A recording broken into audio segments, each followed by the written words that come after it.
All I know is this, just as uniforms help the armed services develop cohesion, a group of men who dress up in more formal attire and kind of coordinate with each other. Everyone's wearing a suit jacket. Everyone's wearing a tie.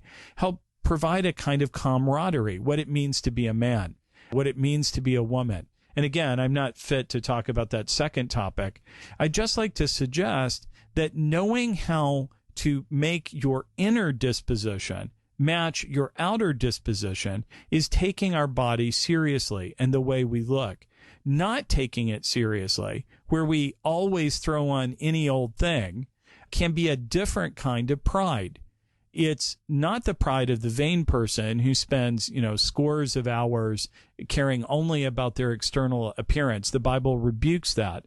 It's the opposite kind of person who acts as if they're a holy fool in terms of their attire. They just look terrible.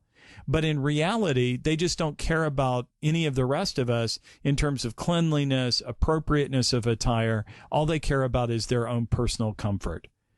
There is one argument that people make that should be addressed, and that is that whatever they wear, God will accept them, that God will love them just the way they are. This is true as far as it goes superficially. God doesn't care as much about our external appearance as our internal. We certainly don't want to be a church home where a homeless person can't come off the street and feel welcomed. A person who doesn't have access to nice clothing is still made to feel welcome. On the other hand, I'll point out that there is a parable where the party host throws people out of the party because they can't be bothered to come to the party dressed appropriately. They've drawn attention to themselves by dressing inappropriately. I at least had one professor over the course of my college education who claimed that if you were too poor to go to a particular kind of party, the patron or wealthy benefactor would help provide the appropriate kind of robe for you to wear. A little bit as if you go to a university or college graduation, we'll often provide robes for visitors who may not have their own academic robes so that they can look appropriate. After all, while God loves us just the way we are and will accept us no matter how we are, we don't go to church and yell profanity across the way or engage in light talk when we're inside the temple. Why? Because God wouldn't accept us? God wouldn't forgive us? No, because again, when you're in a beautiful place, doing beautiful things, we try to make our external match our internal. I guess the real question is, why wouldn't you want to dress up for church? Why wouldn't you want to honor God by appearing in your best? Now, there are really good answers to that. One of them would be health. These are the only clothes I have. I'm taking some medication that requires me to dress this way, or I have some medical devices that require me to dress in a particular way, or I don't have any money. And so these are my best. This is my finery. I'm honoring God in this way. We all know the difference between a person who comes in their best, and their best is, to think back to my West Virginia childhood, a pair of worn jeans or work clothes that are carefully mended and pressed and cleaned, made as nice as they possibly could be. My grandmother's generation, evidently, there were people who would come to school dressed in dresses made out of flour sacks, but ones that had been made as beautiful and appropriate as possible. We all know the difference between the person who means to honor the church by appearing beautifully and the person who can't even care enough about the image they are presenting to make a difference. One final thing. When we go into the church, we're surrounded by icons, those written windows to heaven that are so important to Orthodox worship.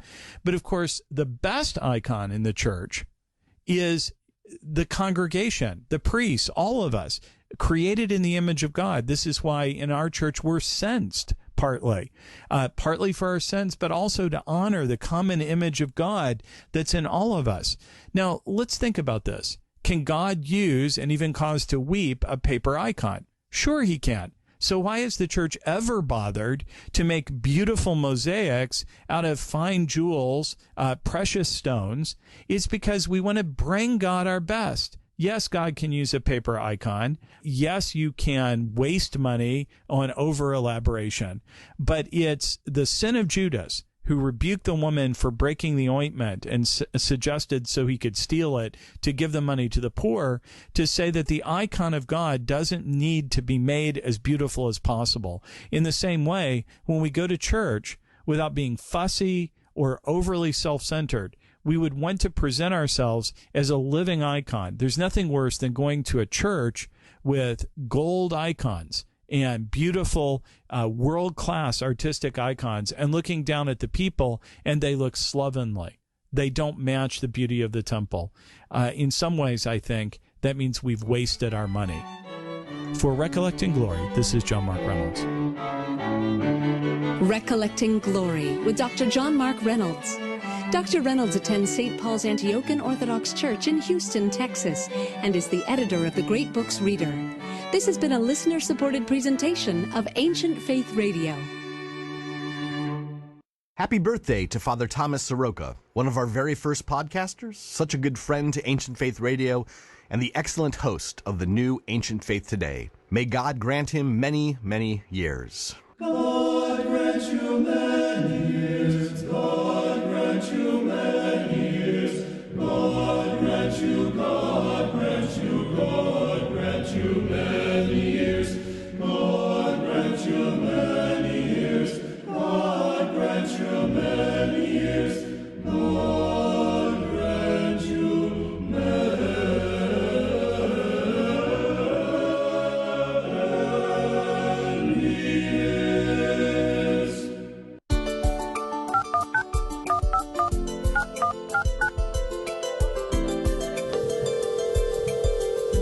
This is Ancient Faith Today with Father Tom Soroka, a weekly live call-in show addressing the issues of our day from a distinctly Orthodox perspective. You can join the conversation by calling in at 855-237-2346. That's 855-AF-RADIO. Father Tom is the priest at St. Nicholas Orthodox Church in Pittsburgh, Pennsylvania, and welcomes guests from across the globe to discuss important topics of interest. Here's Father Tom. Welcome to Ancient Faith Today. This is Father Tom Soroka, and I'm so glad that you're with us this evening. We'll be taking your calls in a bit at 1-855-AF-RADIO. That's 1-855-237-2346. Bobby will be answering your calls tonight, so please make sure to turn the show volume off before you come on air. You can also join us in the chat room with Marcy and everybody else, which is now open by going to ancientfaith.com/live. Another way to connect with us is to go to facebook.com/ancientfaithtoday, place your question in the thread for tonight's show, and finally, you can also send us an email at aft@ancientfaith.com. So let's get started.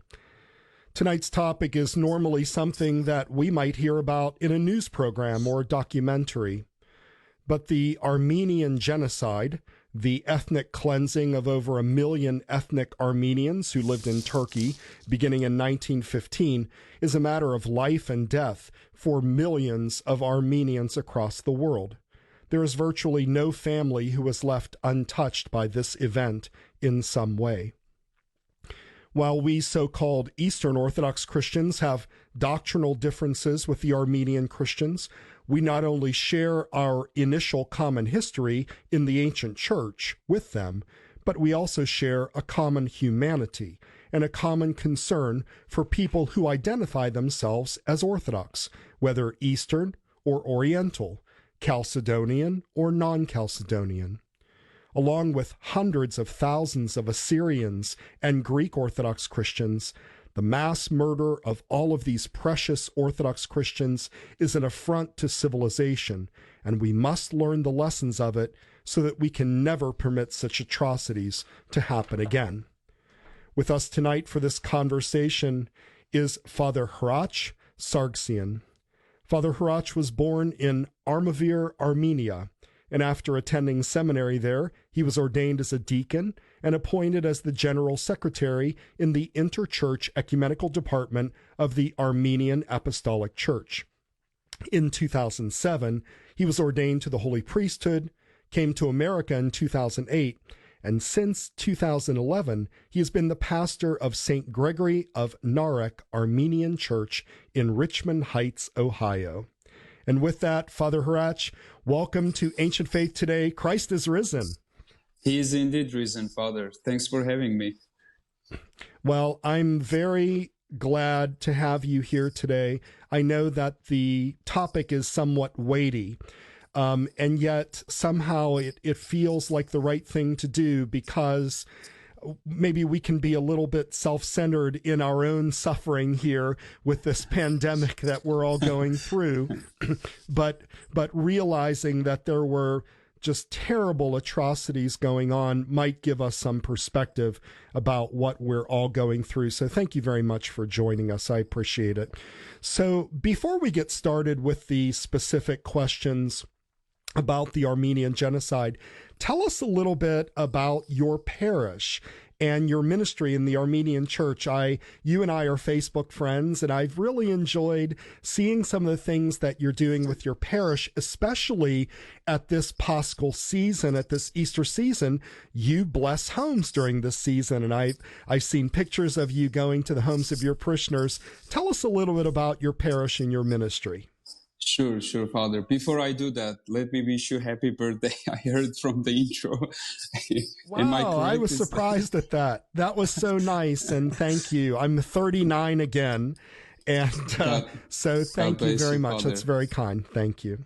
So, we have a mid-sized parish, wonderful people, precious parishioners, and we have Armenians from everywhere. We have Armenians who are born and raised in United States, who are descendants of the Armenian genocide survivors. We have Armenians from former Soviet Union countries. So we have a cultural mix. And one of our beautiful traditions, as you noticed, is during our Easter season, we do home blessings. We also do home blessings during Christmas season, and also whenever people move into a new house or build a new house. So this is an ancient tradition we have been keeping for many, many centuries. So essentially the priest visits the homes of the parishioners, and then all the family members get together, and then the priest blesses the bread, salt, and water, which are essential to our physical sustenance, but also they have spiritual meaning. We always tell people that water reminds us of our baptism, and then bread reminds us of Christ as the precious bread of life. And then salt reminds us of our Christian virtues, just like Christ said, we are the salt of the earth. So also salt having the preserving quality. Like in ancient times, they didn't have refrigerators, so they would preserve food with salt. So we remind our faithful people that we have that calling to preserve our Christian values. And but this is a different situation we have. So I cannot go into the homes of the people, but I came up with somewhat creative way to still do it, keep the tradition. So they come outside of their house on their driveway or on their porch or in front of the garage, and keeping safe distance, we still do pray together and give them the blessing of Christ's resurrection. Yeah, that's tremendous. What about the services at your church during the pandemic? Are you permitted to have services? Are you live streaming? What's happening there? Yes, so we are allowed to have services with a limited number of people, mainly choir members and deacons, and we do live stream it, and we try to share this with our parishioners in many different platforms. But obviously it's not the same as having everyone in the church. It was really difficult, especially I'm sure with you too, Easter time, Holy Week. That was the most challenging one, to have everything done in the empty church. You have a beautiful website, and I was viewing the not only your website but the videos that you have. You have video sermons on there, and the little talks that you give. Some of them walking around the church and around the car. And you have a little bit of a background, I believe. You worked with the Armenian Church to produce radio programs in Armenia. Is that correct? Yes, Father. Well, that's wonderful. You did some reading. Yes. So when we were in seminary, I think a few of my classmates, we came up with this idea to have radio programs, and that would give us an opportunity to have a break from a strict seminary regimen, and to also reach out to people. So we would go every week and deliver a program on feast days or on the saints' lives and other traditions of the Armenian Church. So, yeah. Tremendous. Good for you. Good. So let's get to the topic, Father Hrach. Sure. Tell us, let's assume that our listeners really don't know much about this. So for those of us that, maybe don't have Armenian friends, or we haven't read up on it, tell us essentially what the Armenian genocide is, when did it take place, and what exactly happened there. I know it's a big subject, but we have many questions for you tonight, but give us a quick primer on that. Yeah. People who don't know about the Armenian genocide, they shouldn't feel guilty or anything, because unfortunately, it's not talked about much because of political reasons, especially in the United States. But it's basically, as we say, it's premeditated, systematic, brutal ethnic cleansing of 1.5 million Christian Armenians, and beginning April 24, 1915. And it continued through 1923. So for several years, this has been going on. And it was like history rewritten for all of us. We lost thousands of churches. And then this was the first genocide, basically, of the 20th century. And then later on in 1940s, Raphael Lemkin was the one who used the word genocide, which then later on became like legal term. And it was adopted by UN in 1948. So he basically took two words, Greek word genos, which means race, and Latin chida, killing. He put those two words together and he created that word genocide. And Raphael Lemkin, who was Jewish himself, he did mention about how the Armenian genocide led up to the Jewish Holocaust, and Hitler himself, before invading Poland, he did say in his speech that who, after all, speaks about the extermination of the Armenians. So he was basically saying that genocide allowed, if we just keep quiet, will lead to another genocide. And this was kind of his thing, and he was a driving force behind it, and behind Genocide Convention, which was adopted by UN in 1948. And then he said, very powerfully, he said, over 1 million Armenians died by the law against the murder of peoples was written with the ink of their blood and the spirit of their sufferings. So, oh my. 1-855-AF-RADIO. That's 1-855-237-2346. If you have a question for Father Hrach about the Armenian genocide, if you are Armenian and listening today and you have a story to share about your family, we would love to hear from you also today. Father, you were talking about the definition of the genocide and what a genocide is and so forth. Let's dig in a little bit deeper. Mm-hmm. What were the political factors that led up to the Turks causing these genocides and these death marches and so forth? What actually, in your opinion, what caused this? Why were they doing this at all? Was it simply pure hatred of Armenians, or was there some political motivation?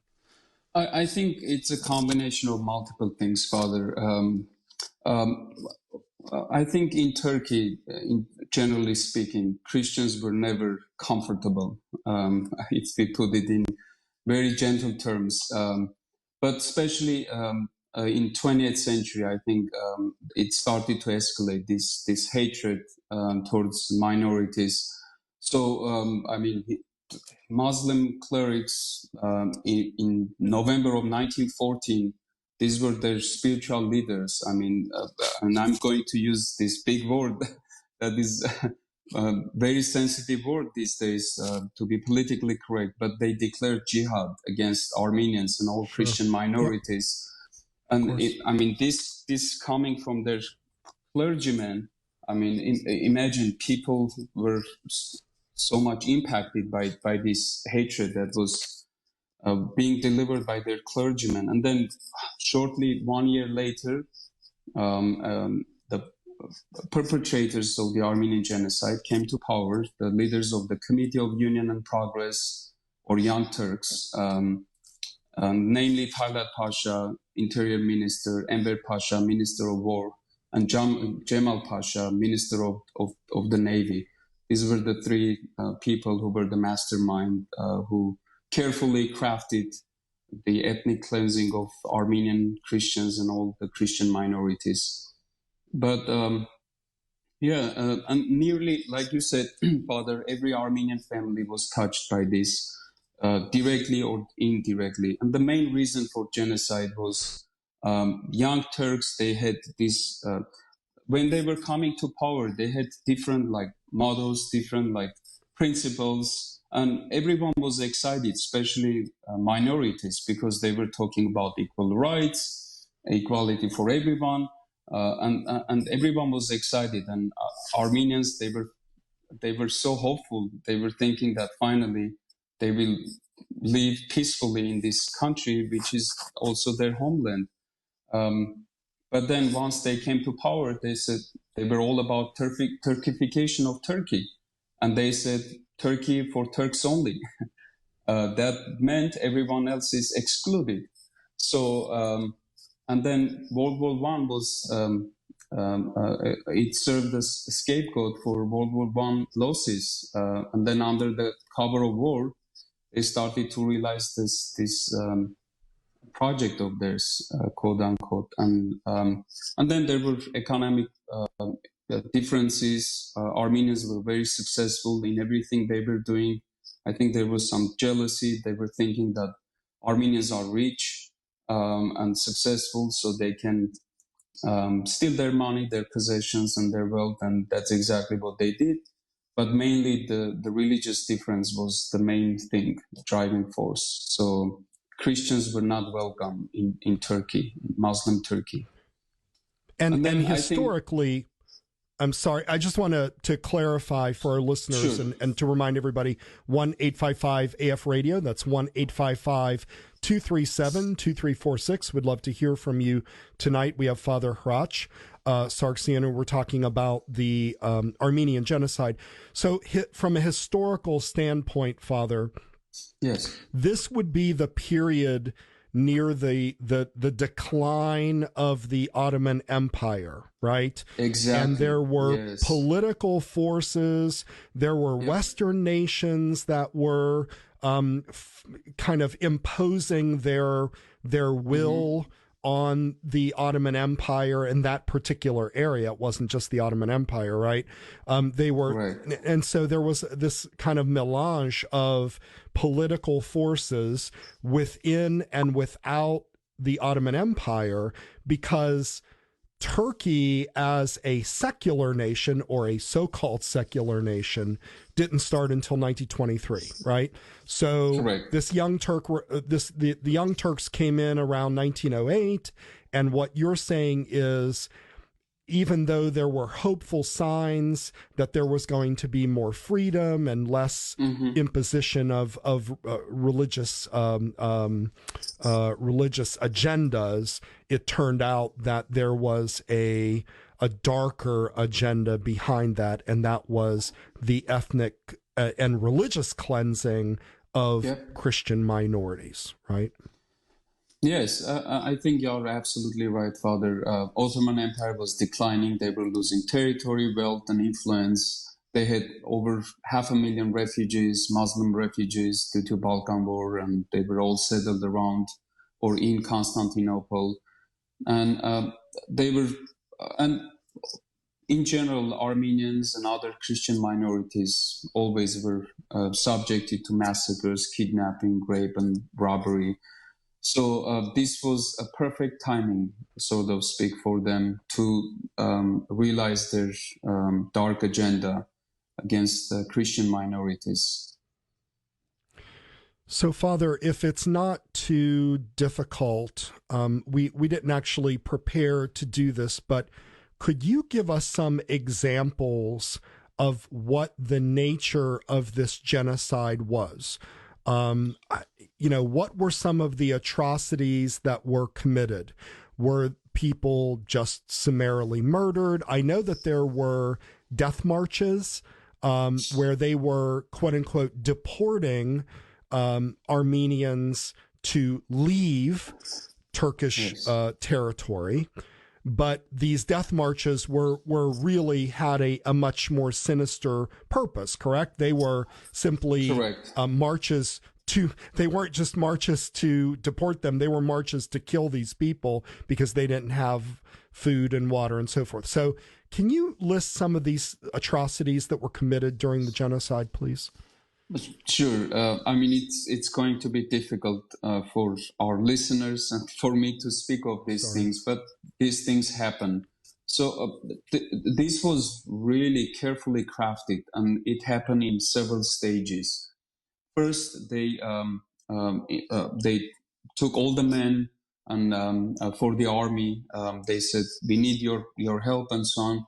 And they disarmed all the Armenians in the army, and they just simply killed them, or they just have them work so much and so long that they would just get tired and become powerless and die from starvation and tiredness. And then second stage was they arrested the intellectuals. That happened on the night of April 24. That's the day we say that Armenian intellectual kind of was beheaded in a sense, because they just rounded up everyone, all the writers, poets, political people, politicians, Armenians, everyone that could have public influence. And then who was left behind were women, children, and elderly. So they gave them 1 hour to collect all their stuff, saying that they are being deported to go to a safer place because it's war. But they knew what they are doing. So they released many prisoners to torture these people on their death march, to rape them, to take everything that they would possibly have in their hands. And then imagine in desert, under this burning sun, walking barefoot with children, newborn children, with no food, no water. So they would walk until they would die. And some of the atrocities they would do, they would kill children in front of their mother. They would take pregnant women and they would play a game.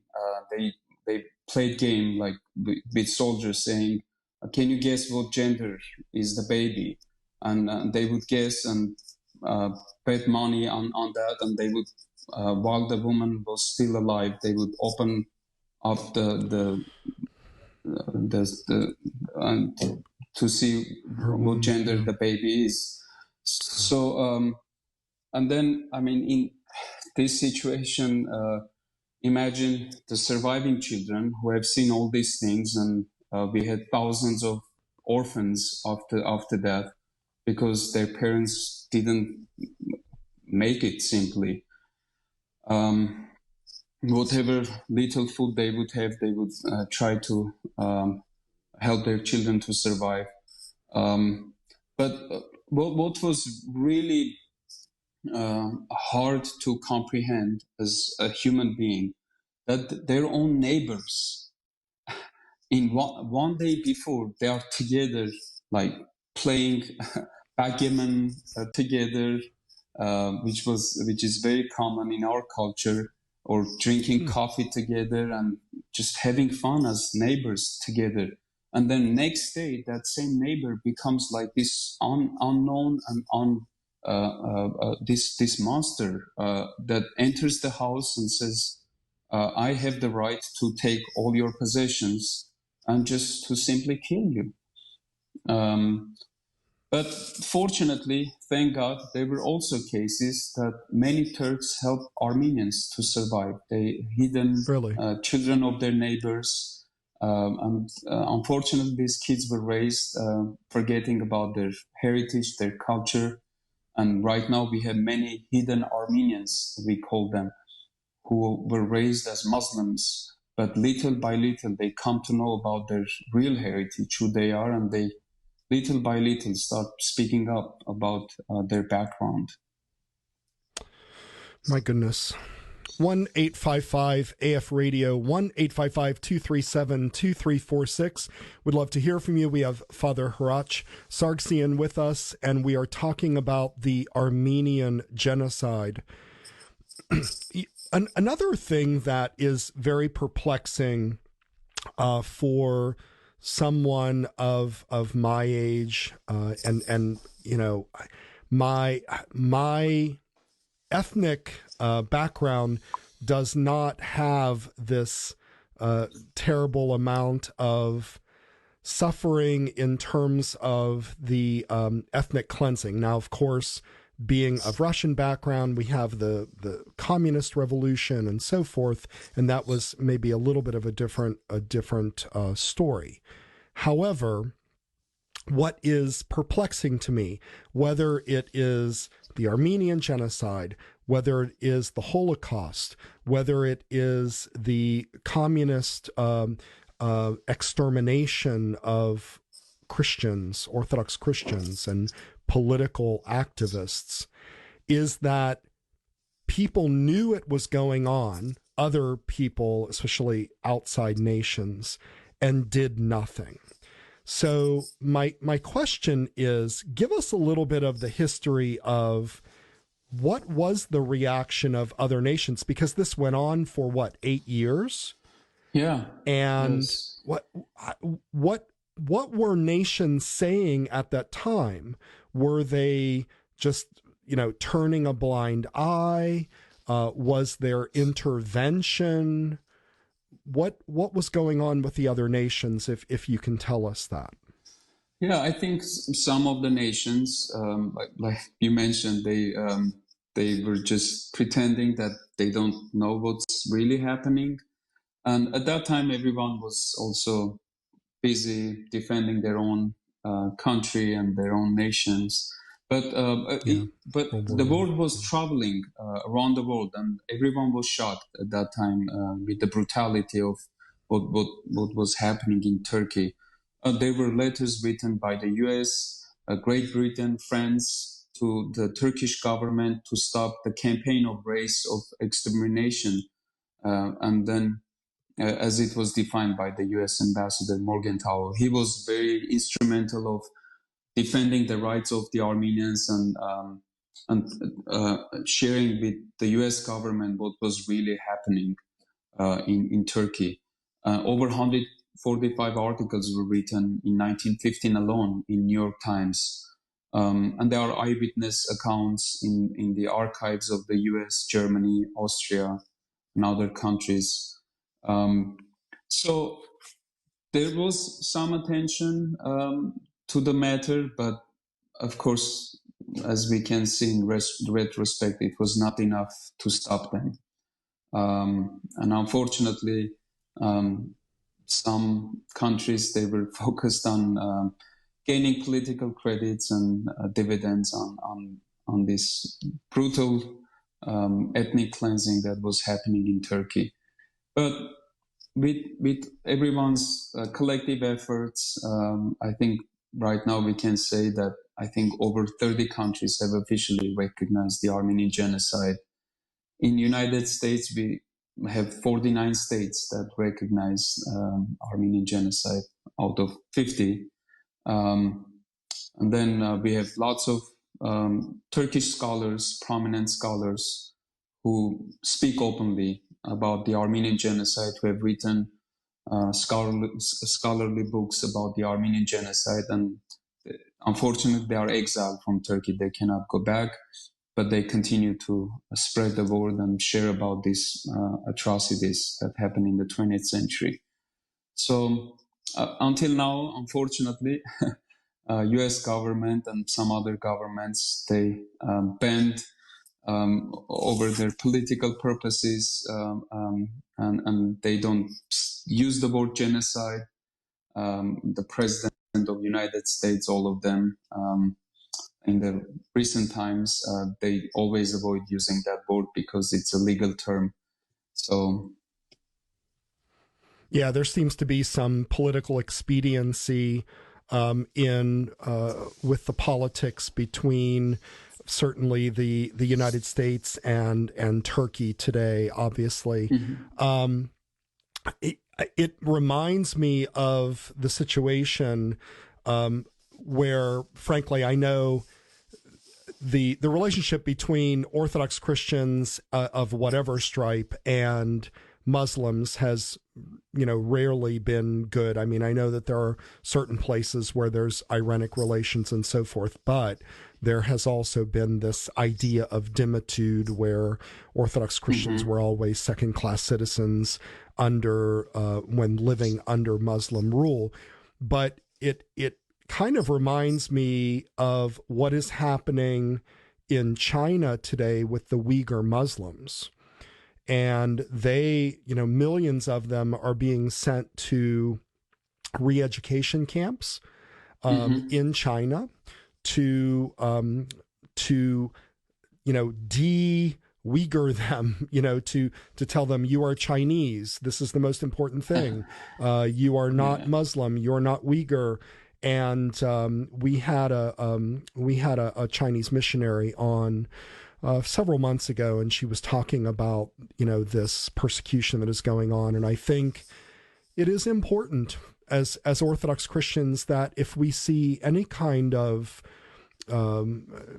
activity which is ethnic cleansing or the physical harming of a minority, that we really do have to speak up and say, this is intolerable.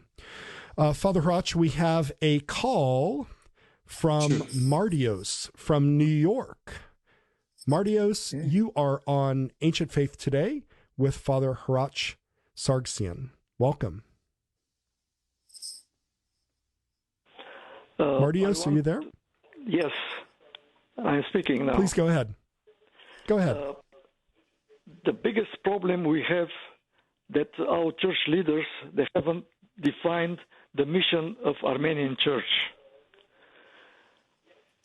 The founders of Armenian Church, they are very smart people. They got the message of God that I created you, and you have to fight for your identity, because that's the mission of our church should be, not only Christianity, but also to teach Armenian identity.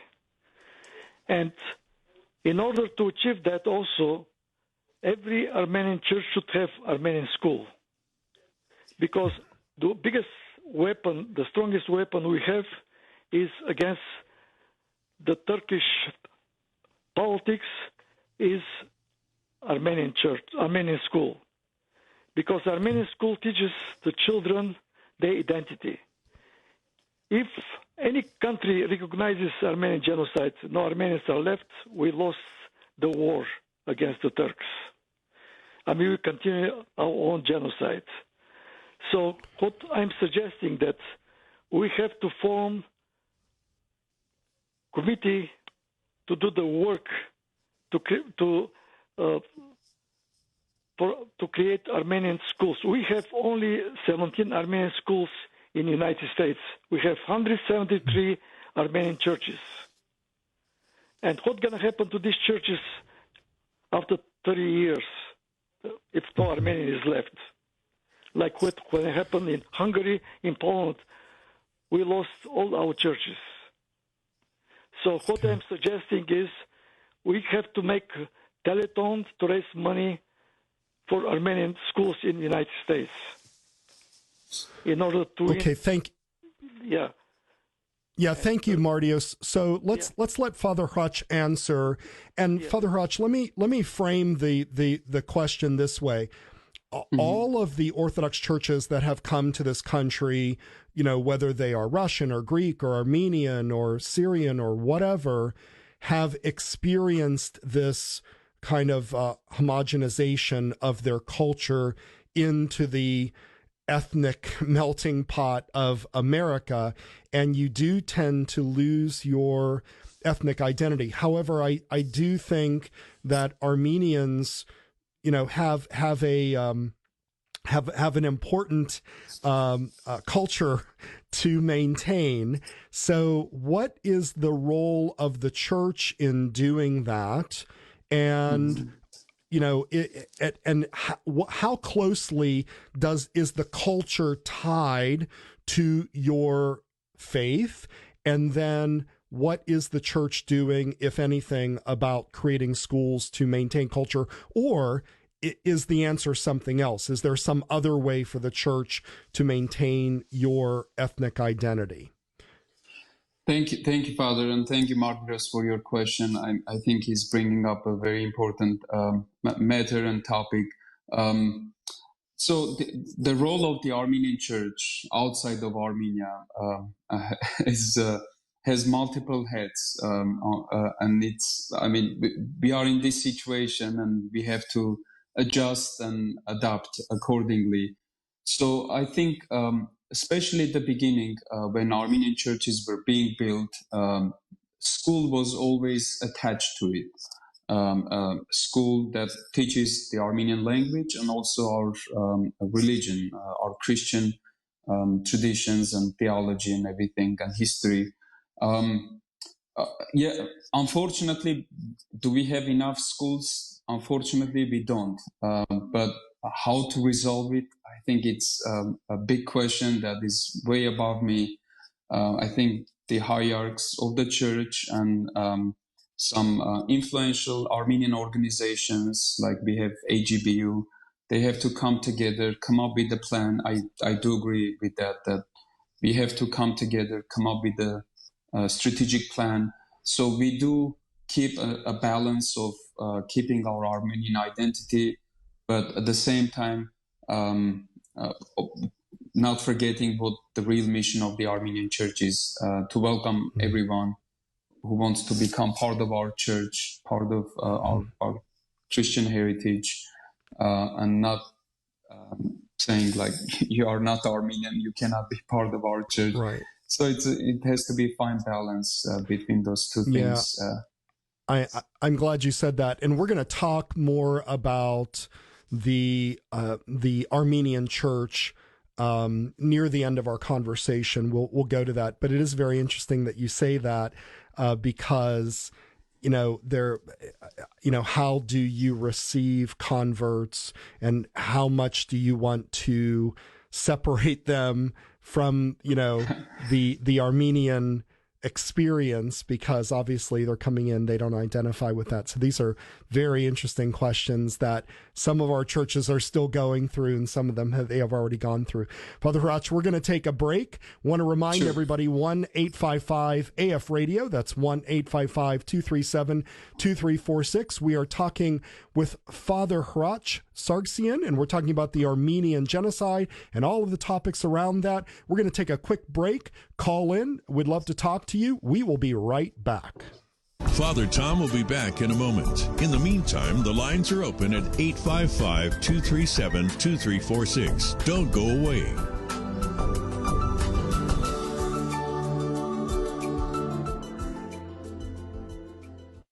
Are you thankful for the Orthodox Study Bible?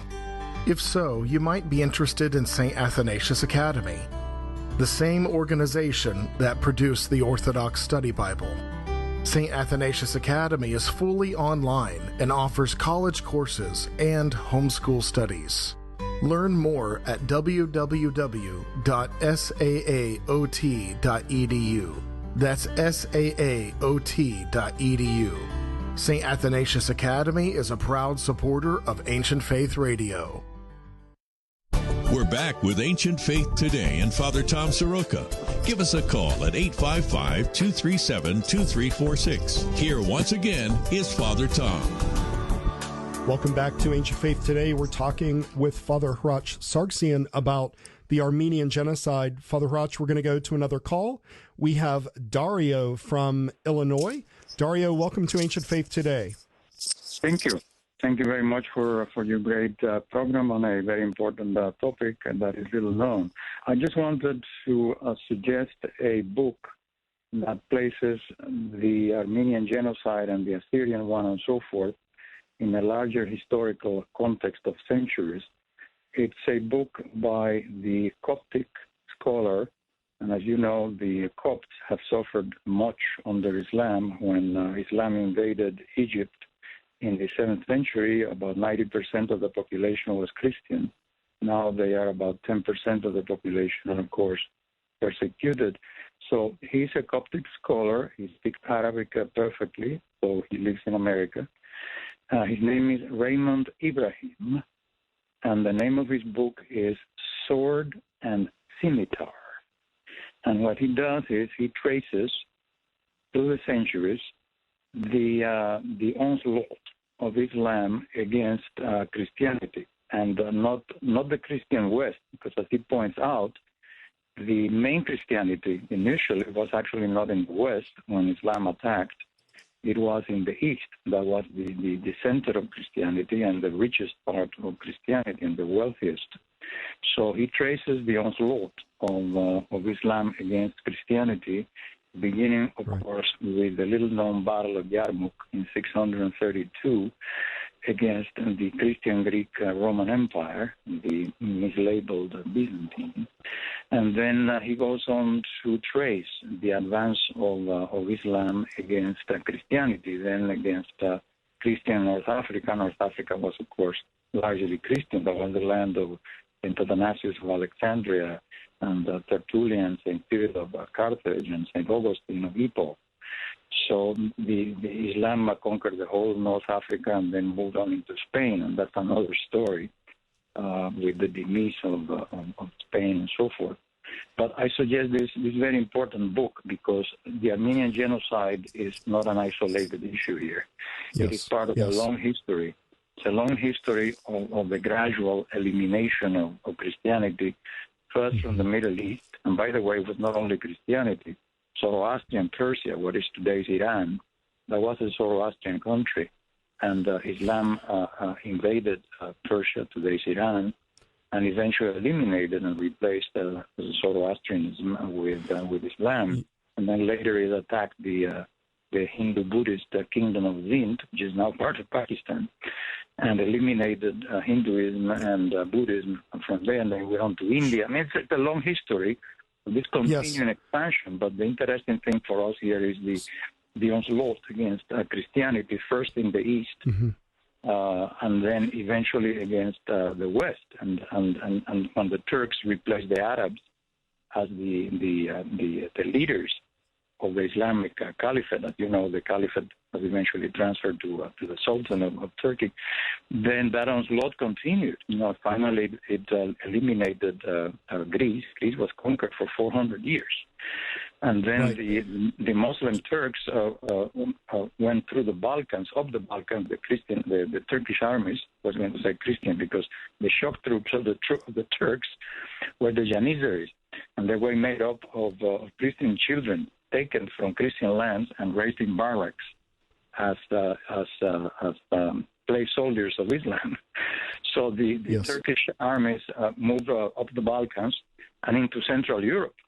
And as far as late as 1526, they were besieging Vienna. And then they again tried to conquer Vienna in 1683. And the King of Poland saved the day of Jan Sobieski with winged Dario, we don't want to get too far into that, but you've made your point very well. I do want to say I am very familiar with Raymond Ibrahim. I also know several other writers that have his same perspective. And I do have on my list to do a show about the Muslim incursion of Christian lands. It's a complicated subject, right? Because we have we still have to sort of live with Muslims today. So let's go ahead and go back to Father Hrach and ask him his opinion about this. Father Hrach, in terms of the do you see a larger movement even today? And I know this is very highly sensitive, so if you want to pass on it, I'm perfectly fine with that. Do you see a larger movement today, a continued movement of Muslims, pushing out and persecuting Christians? I think the answer to that question is yes and no. I think it depending on both lineage of like Muslim religion people belong. I think there is tendency to be more aggressive and or less aggressive. I think we do see that there are still issues with Christian minorities living in different parts of different Muslim countries.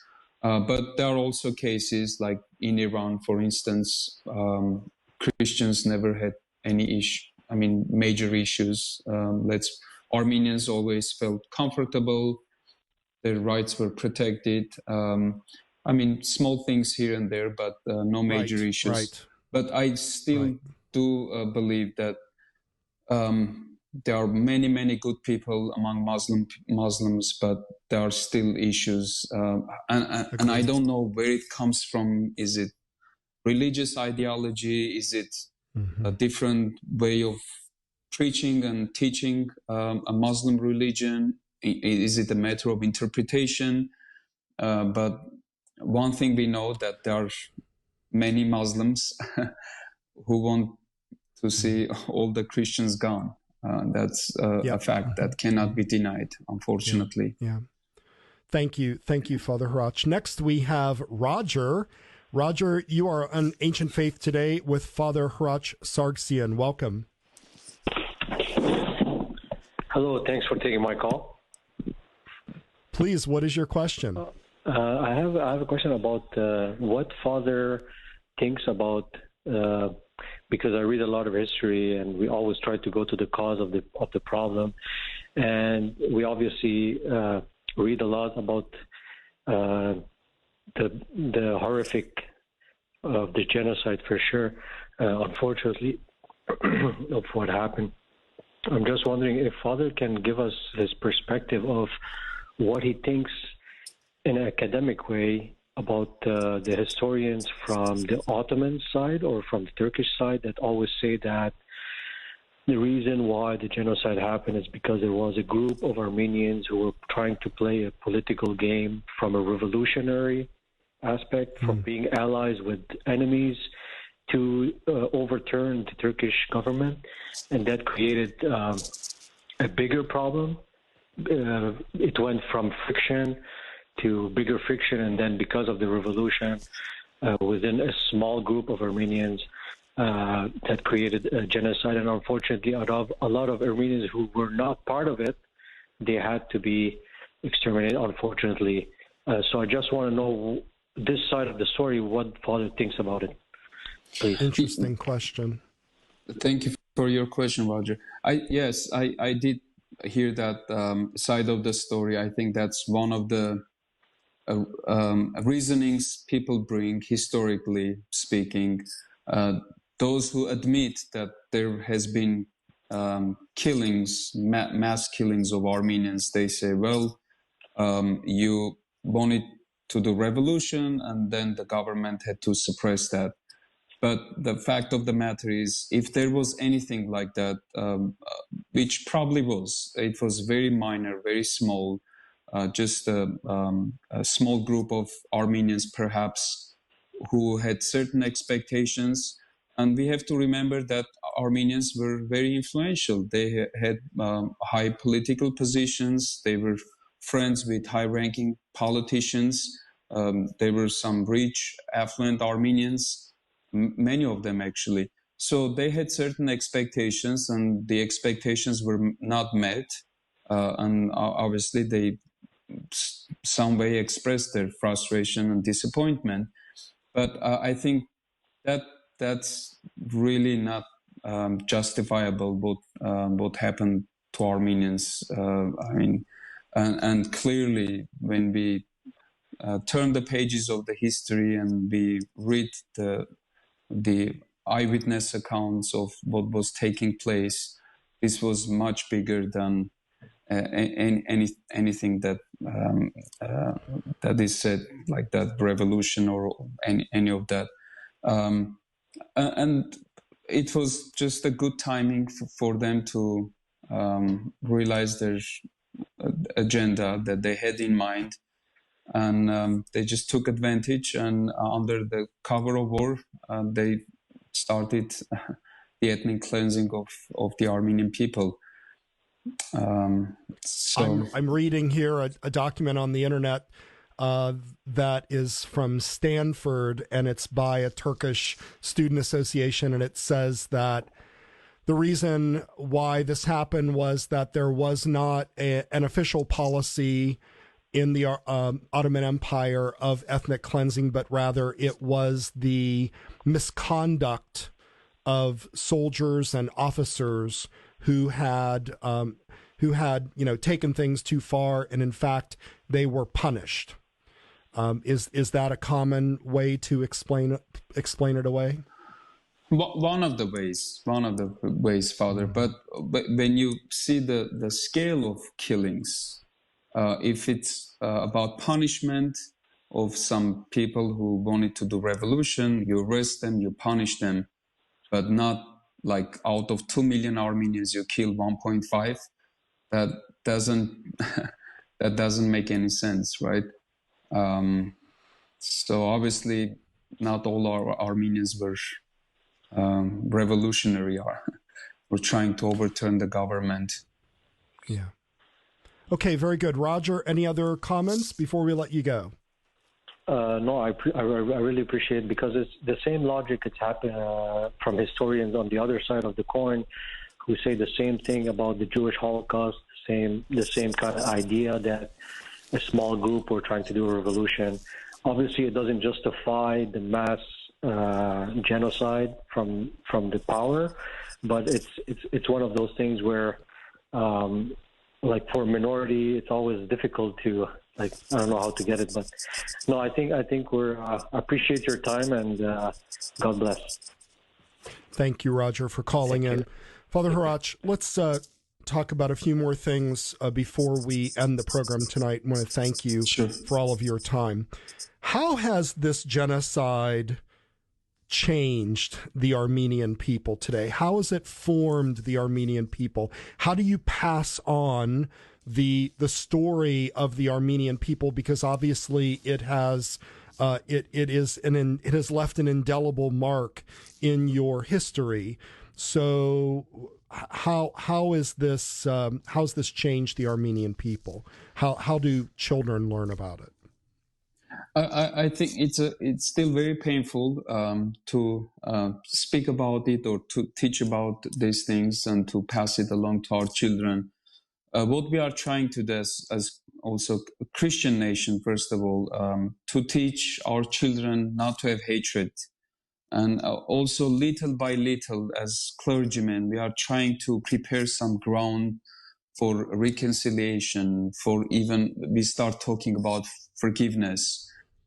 This was a very sensitive subject for many decades, but little by little we try to teach our people that we don't forget what really took place, but we have to be ready to also forgive and move on with our lives and let God to take His justice.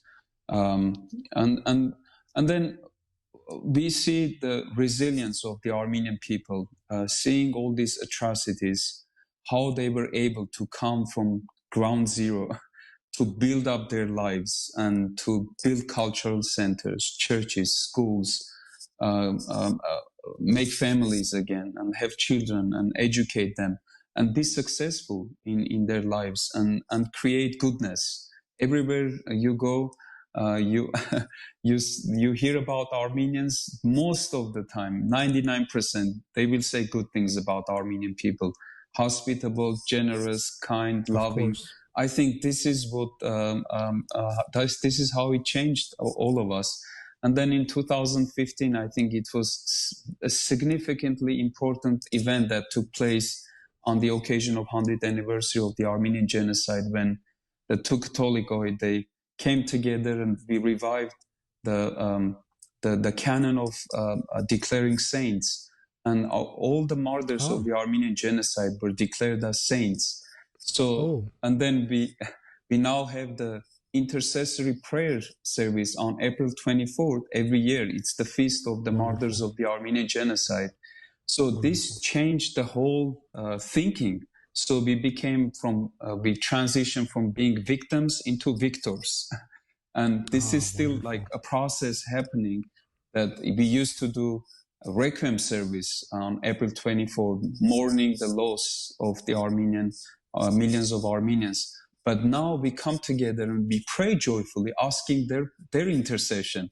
So they don't need our prayers anymore. We need their prayers for us. So, and then Armenian families saying that I have a saint in my family, and they look at their photos of their grandfathers, grandmothers. It makes a huge difference. I think it hits home, I think, for many Armenians. There is still work to be done. Obviously, we look for justice. We look for recognition from Turkish government. We don't have big expectations. I mean, every Armenian has different expectation, but I think it's just a matter of like recognizing, yes, this happened. We are sorry. Let's be friendly now and move on together. Thank you for sharing that. And I love the idea that you now see those victims as intercessors for your people. That is really a wonderful thought. And one thing that I wanted to mention was I'm a musician, and I have long admired Armenian choral music, the choir music. It is among the most beautiful music in the world. You have some of the most beautiful choirs in the world too. And I think that is also a very powerful witness to what your people have gone through. Father, I wanted to ask you also, and I would be remiss if I didn't mention that, of course, you had already stated, but let's explicitly say this, that the Armenians were not the only victims of the Turkish genocide of these Christian minorities. There were also Assyrians, hundreds of thousands of Assyrian Christians and hundreds of thousands of Greek Orthodox Christians who were also victim of this same genocide. So I wanted to ask you, is there kind of a sharing of this atrocity and marking of these occasions, and a kind of a mutual comfort that these groups, the Armenians and the Assyrians and the Greeks, do you share this with one another in any events or talks or anything like that? Yes, we share in events, commemorating especially in lobbying about these things. I think that we share common efforts together, working together, of course, remembering our countless losses. But there is great collaboration between the three of us. And I think in May, I think Greeks commemorate, if I'm not mistaken, May 15, they commemorate. And every time we have a genocide commemoration, we invite them, and almost like every time we have genocide commemoration or any event related to genocide, we always have attendance and collaboration from Greeks and Assyrians. Great. Thank you for telling us about those services and events also. So as we close out the program, what is the relationship between the Armenians and the Turks today? Especially, and I assume there aren't many, but there are some Armenians that live in Turkey. Are there still tensions there, or have people moved on, from the atrocities of 100 years ago? What's the relationship between the Armenians and the Turks? So currently the borders are closed with Turkey because we have the issue of Nagorno-Karabakh between Azerbaijan and Armenia. So Turkish government says until Nagorno-Karabakh and all the territories are returned back to Azerbaijan, there is no border opening. And then they also put the condition of no discussion about the recognition of the Armenian genocide. As far as Armenians in Turkey, there is always tension, so you have to always watch your back as an Armenian Christian. But I think Armenians have learned how to maneuver and live in Turkey and deal with the Turkish government. Considering that under Erdogan, he has the most number of journalists in prison right now compared to any other country, it's really difficult and hard. But I think God gives them strength and wisdom to our current patriarch who was newly elected, and then to all the clergy and lay leadership. So they're trying their best to live peacefully and not to have any conflicts or issues, because whenever there is conflict or issue with the law or with the government, they have to consider the fact that they are going to lose it. So Understood. Yeah. Thank you very much. Just two more questions. And the first one is, I know that in 2019, there was finally the United States recognizing in both the House of Representatives and the Senate, officially recognizing the Armenian genocide as a genocide. And I know that most of the states of the United States have also recognized that. Now, you already mentioned that there's kind of a political tightrope that the president sometimes walks when he's dealing with Turkey and so forth.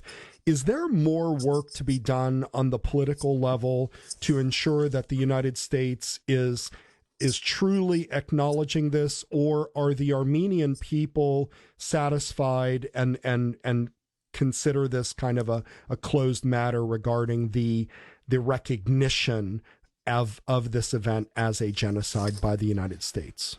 I wish I could say yes, Father, but unfortunately, this is not the end. So this was a small victory that Armenians were celebrating, but the government of Turkey must ultimately recognize it.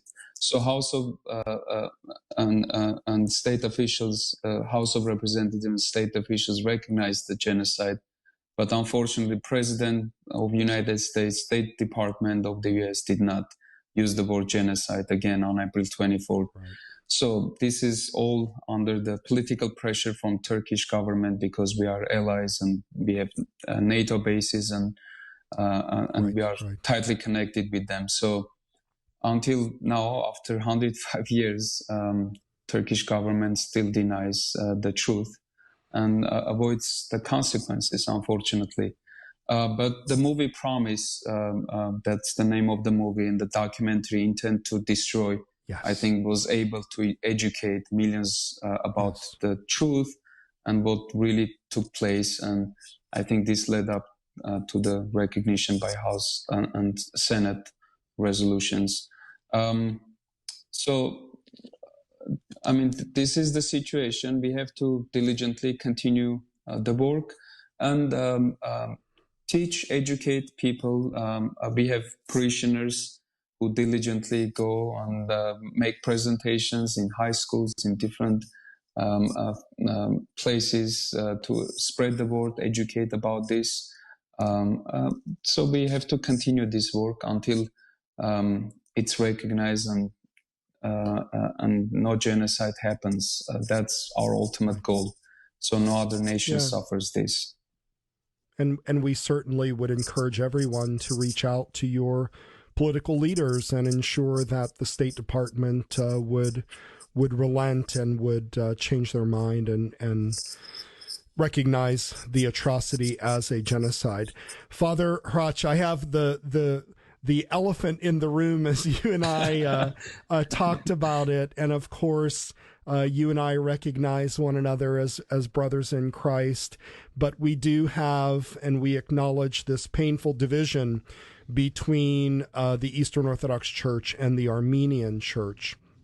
So just as a final question, and I know this could be a whole another hour, but let's try to kind of just get your brief thoughts and maybe the thoughts of your brother clergy around the issues of this division between the so-called Oriental Orthodox and the so-called Eastern Orthodox. Do you think there's hope someday of working out our doctrinal differences and possibly having a union of the church someday? I think so, Father. I think if every clergyman on their local level, if we connect together in many common things that we can do together, I think there is always hope. Yes, we do have Eucharistic division, and there is. It was broken since 451. But I mean, when we put our theology together, our traditions together, we have so much in common. I mean, I go online, I listen to Ancient Faith Radio every single day. My children listen, and I have no reservation whatsoever, no concern that they might hear something that it might not align with our theology. So every single night they go to bed under Chrissy Hard, listening the under the grapevine. I mean, it's every single day. Those are the stories we listen to, and I think on local level, I'm friends with all the Orthodox priests here. I'm part of the Orthodox group. I'm invited to the meetings, retreats. We go together and we do things together. I think on the higher levels, obviously there are meetings between hierarchs, clergy, theologians, and I think more and more clergy who are involved in this and they are looking into the matter, we realize that we are essentially deep down saying the same thing about these theological matters. It's just a matter of how we word it, how we understand. I think it's more like linguistic differences, cultural differences rather than. And then given the fact that there was such a delay of communication back in those days, imagine how much time it took until one theological theory or statement would travel from one country to another, from one bishop to another. So I think more and more we have to focus on the things that are common in our churches because we really, in this day and time, we don't have the luxury to focus on the differences because we don't need more divisions. May God hasten the day. Father Hrach Sargsyan, thank you so much for this amazing hour. And it was extremely informative. The chat room was on fire tonight. There were people commenting, and thank you, Marcy, for handling everything there. To the callers, to Bobby for handling the board and everything. Father Hrach, thank you so much for joining us. God bless you, please Father. Send our greatest respect to your congregation, and may God continue to bless your ministry. Likewise, Father. Thank you. Thank you. Before I give some closing thoughts, again, I want to thank Father Hrach for enlightening us about the atrocities committed during the Armenian genocide. Again, thanks to Bobby for engineering, to Marcy for the chat room and everybody in there, for the callers, for the people on Facebook, and everyone in the chat room. Thanks for listening and participating tonight. The Armenian genocide was an unspeakable atrocity that touches on themes of racism, ethnic cleansing, and religious persecution. And while we don't minimize the differences between the Orthodox and the Armenian Church, we do want to emphasize that we share a common liturgical vision and history. As secularism runs rampant around the world, it is imperative that we find ways to cooperate with one another and break down the divisions between us. One way that we can do that is to begin to share our compassion with the Armenian community and to pray with them that such crimes will never occur again. And that's our show for tonight. Remember to like us on Facebook at facebook.com/ancientfaithtoday. Share out our program after it's posted. Give us your feedback and contact us with any ideas for topics or people that you might want to hear from. Join us again next Tuesday evening at 9 p.m. Eastern Time for another edition of Ancient Faith Today. Good night, everybody.